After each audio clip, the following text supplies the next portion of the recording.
جنگ صفین کا موقع، جب حضرت امیر معاویہ رضی اللہ عنہ کا لشکر، حضرت علی رضی اللہ عنہ کا لشکر آپس کے اندر برسر پیکار ہے، اس موقع پر کسی نے جو ہے نا جی حضرت علی رضی اللہ تعالیٰ عنہ سے پوچھا، سنن الکبریٰ کے اندر ہے، فرمایا کہ علی کیا تیرے مقابلے کے اندر جو لوگ آئے یہ مشرک ہیں؟ فرمایا نہیں مشرک نہیں ہیں۔ فرمایا کہ اچھا جو تیرے مقابلے کے اندر آئے کیا یہ منافق ہیں؟ حضرت علی رضی اللہ عنہ فرمایا کہ یہ منافق بھی نہیں ہے۔ فرمایا اچھا پھر آپ ان کے بارے میں کیا کہتے ہیں؟ حضرت علی رضی اللہ عنہ فرمایا کہ اخواننا، یہ فرمایا میرے بھائی ہیں۔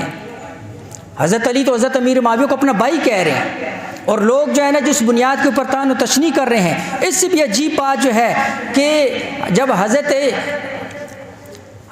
علی رضی اللہ تعالیٰ عنہ سے جب پوچھا گیا کہ جو حضرت امیر معاویہ رضی اللہ تعالیٰ عنہ کے لشکر کے اندر جو مقتولین ہیں، جو قید ہو کر آئے نا، حضرت علی رضی اللہ عنہ نے انہوں نے قید کر لیا ان کے ساتھیوں نے، تو قید ہونے کے بعد جو فوت ہوئے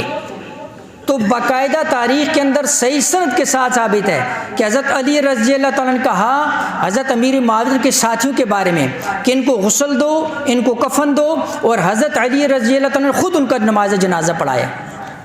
اور جب ان سے پوچھا گیا کہ آپ ان دونوں لشکروں کے مقتولین کے بارے میں کیا کہتے ہیں، آپ کیا مصنف ابن ابی شیبہ کے اندر یہ بات ہے کہ آپ ان دونوں کے مقتولین کے بارے میں کیا کہتے ہیں، جو آپ کی طرف سے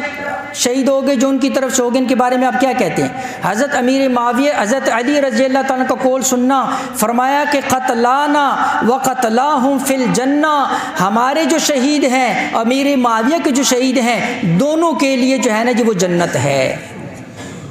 تو وہ تو دونوں کو جنتی کہہ رہے ہیں۔